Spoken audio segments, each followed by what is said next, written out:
What you're asking is basically how to add different colors, different materials to the same object. There's a couple ways to do it. And so I'll demo this in Blender. So one approach is to make a texture that has different colors. The other approach is to apply different materials to the same object. Okay, so let's do the first one, the texture approach first. So if I have my material in Blender, I can go into texture paint. And basically what I can do is create a texture and paint over the parts of the material that I want. There's a few things that you would want to do to make this easier. So let's say I have this chair and I'm in edit mode. If I just want to unwrap the UVs, I would select all of the chair.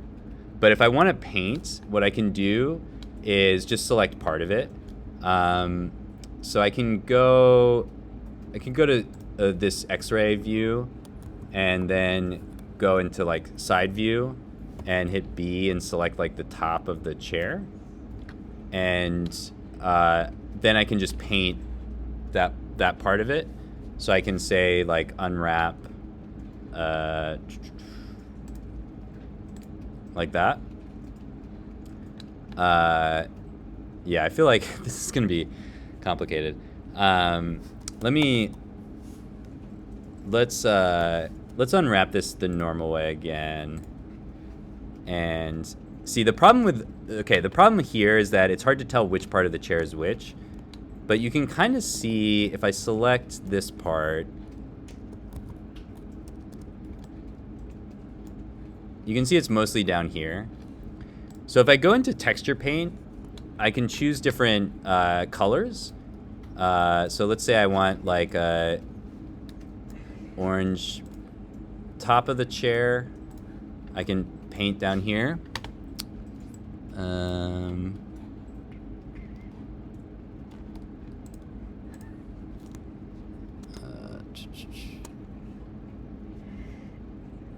Oh, I have to make a new texture. Okay, so let's call this chair texture.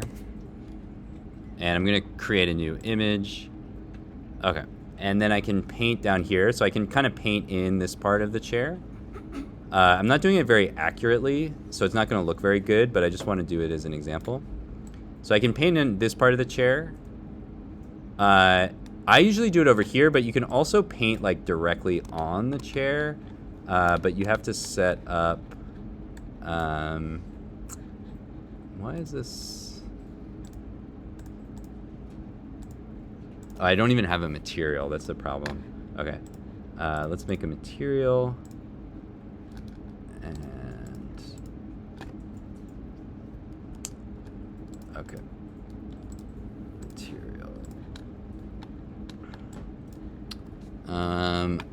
I forget how to,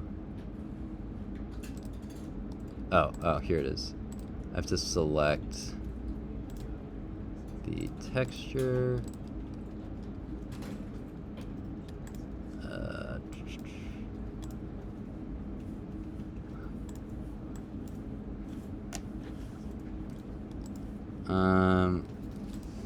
Oh no, I have to select the texture over here. Yeah, there's kind of like a lot of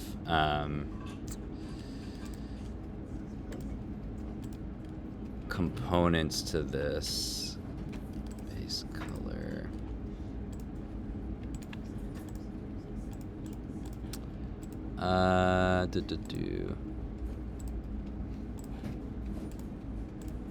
Okay, why is my texture not showing up over here?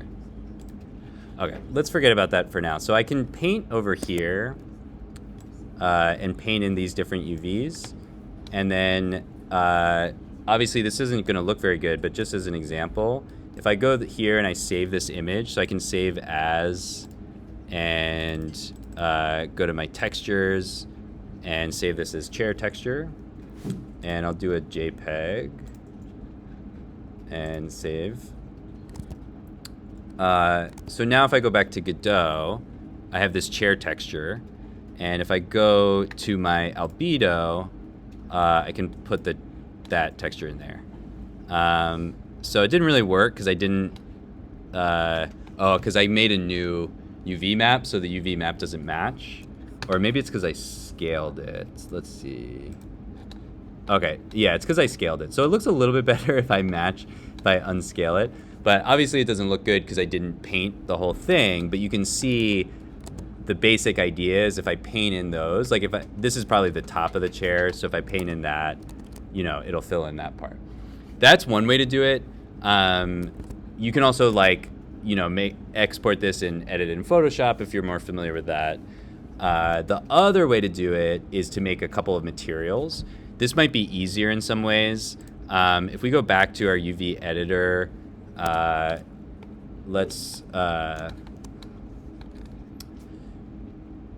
so what we need to do this version is, so we've got our chair, and what we need to do is add materials. So when we have a material, let's call this chair back.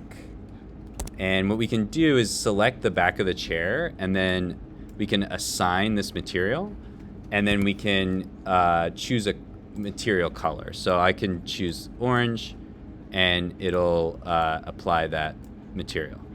So then I can add another material slot.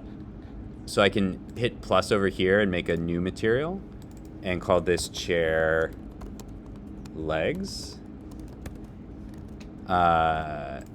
And so then what I want to do is just get the opposite of these guys. So I'll go to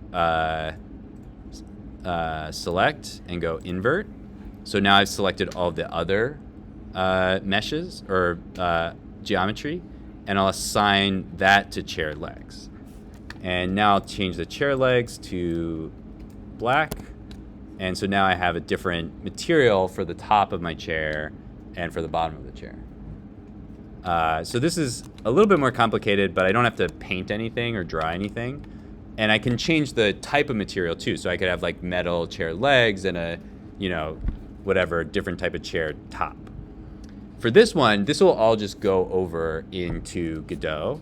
So that makes it a little bit easier too. So if I select this guy and I go back to export, and rewrite this one. Oh, I didn't use that. Okay, so yeah, I'll rewrite this one. So now when I go back to Godot, I'll have to get rid of this goofy material that I made, but now it has this built-in material from Blender that has the two different materials. But those are built in, so I can't edit those materials. So yeah, both of those setups are probably a little bit more complicated, but those are kind of the two different ways that you could do it.